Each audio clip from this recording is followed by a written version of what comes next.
Today we talk about Deep Purple.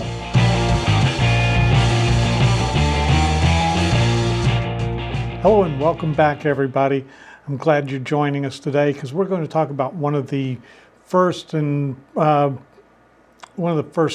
I guess you'd say, heavy metal groups. One of the groups that helped define the genre.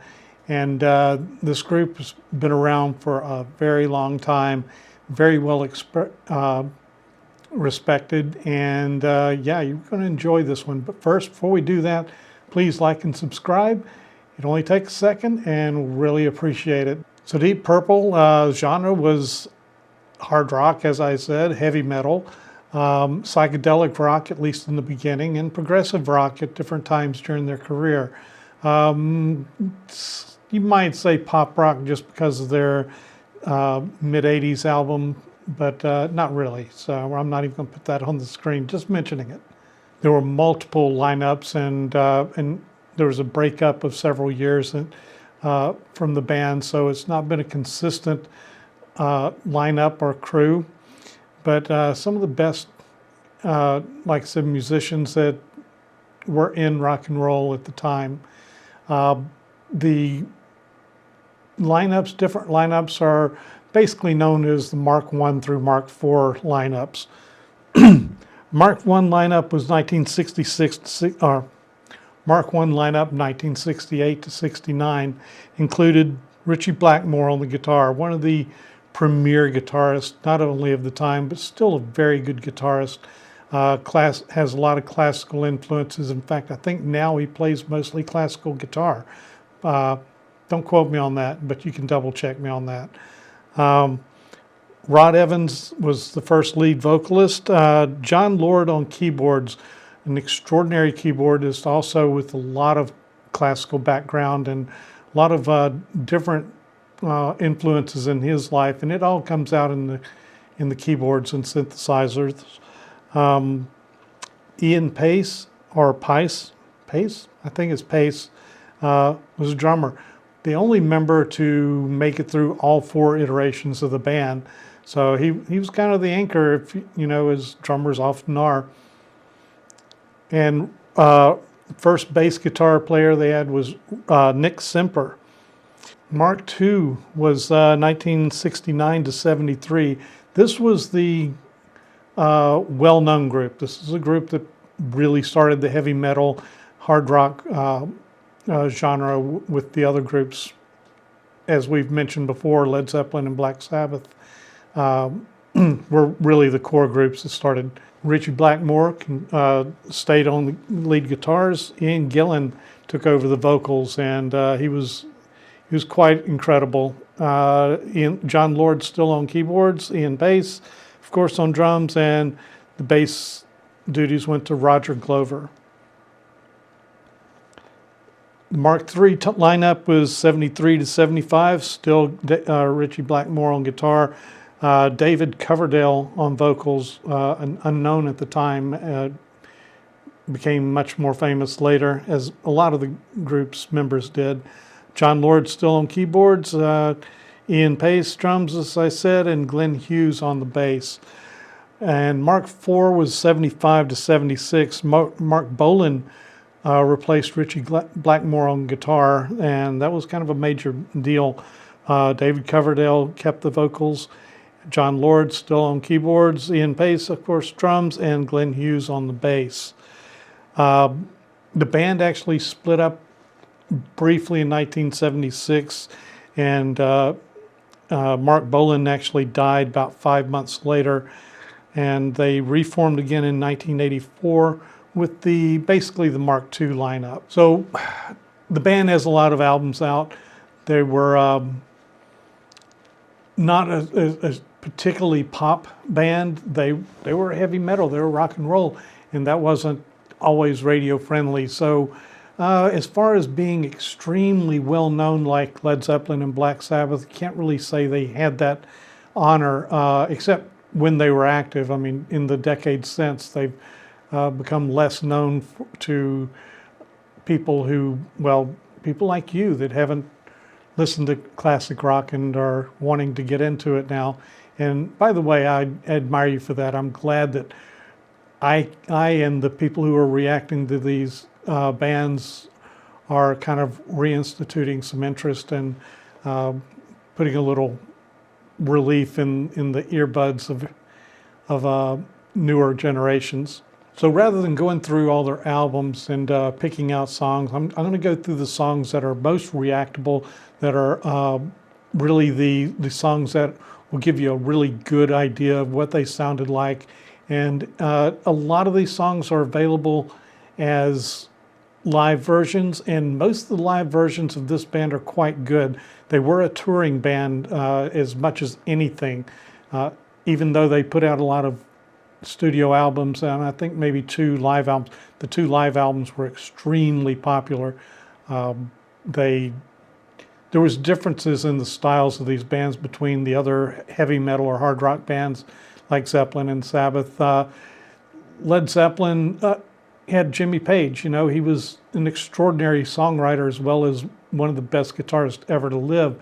And there was some competition between he and Blackmore and Tommy Iommi from Black Sabbath, for that matter.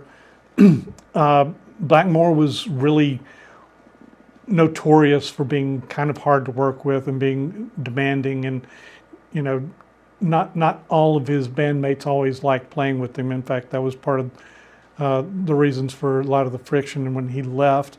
But as far as playing, I've watched or rewatched some of the live things in preparation for this, and he was, you know, and I hate to say it, he was a more exacting, precise picker than, say, Jimmy Page. Jimmy Page, on the other hand, made up, basically just ad-libbed solos, and the band didn't know how long they were going to be on stage with his solos. I mean, they were that inventive, but because a lot of them were ad-libbed or semi-ad-libbed, you know, the preciseness and the precision picking wasn't always there. And I think Jimmy Page once actually said that that's kind of what the fans wanted, and I can see that. But on the other hand, Blackmore was, like I said, more precise, more like some other later guitarists like Satriani, who actually sat in with Deep Purple in later years for, I think, one tour. I don't think he did any albums with them, though. So with that being said, you know, here's some songs, and I'll tell what album they came off of. But if you find them on, you know, as a reactor, if you're a YouTube reactor, if you find them in live settings, it's great to listen to those. Some of them are in black and white, and I know for some of you younger viewers, you know, that hurts your eyes or makes your brains bleed. But you know, you can either sit through or find color versions. There are color versions of most of their stuff.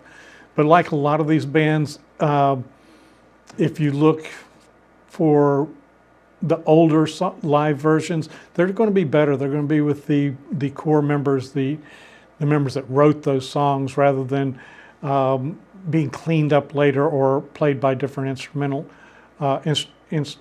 different musicians. I know there's a word for it. So anyway, Hush is probably the first song that they wrote that was really well received, and it's from the album Shades of Deep Purple in 1968. Kentucky Woman, also a very well liked song, and I heard that on the radio a lot when I was a kid. Came out in '68 off the album The Book of Taliesin.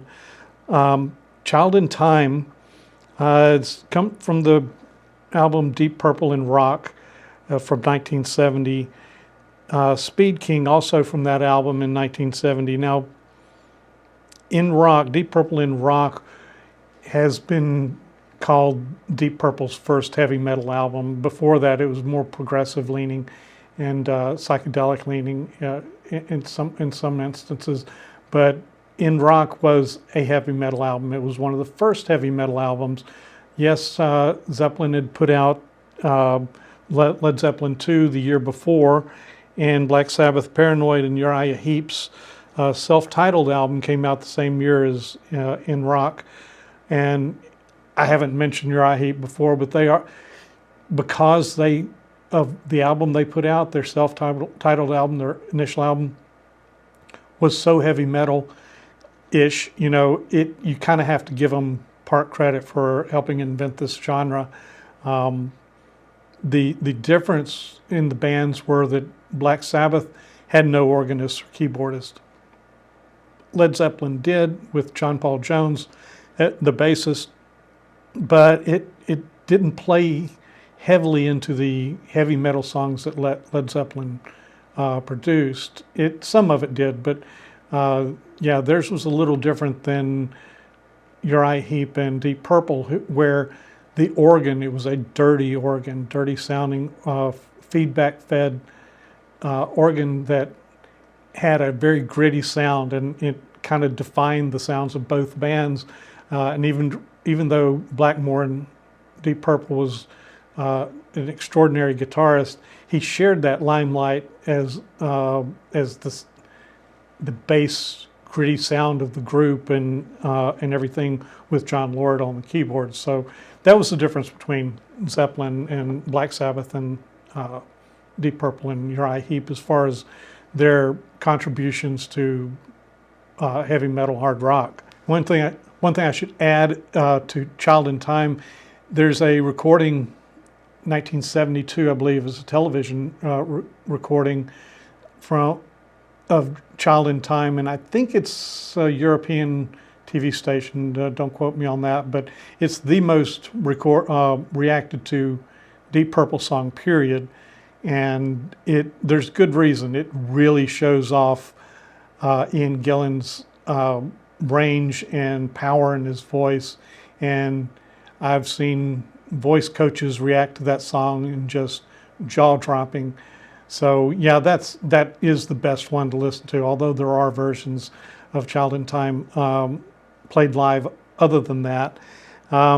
Speed King is another great song, is from the album Deep Purple in Rock, is like I said, and there are a lot of live versions of that.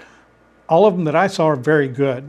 Okay, these next 4 songs were all from the album Machine Head in 1971. This is the second album in a row that was really heavy metal for the group and extremely well received. Lazy, and you'll find several good live versions of that. Highway Star, one of their most played songs, again, even on the radio back in the day. Smoke on the Water, there's a great version of this live in 1972, but I'm sure you'll find others. Smoke on the Water is probably their most well-known song by far. I'm sure it is. In fact, if you were a guitarist or an aspiring guitarist in the mid-70s on up until the mid-80s or later, Smoke on the Water was one of the songs that you learned to play. You just did.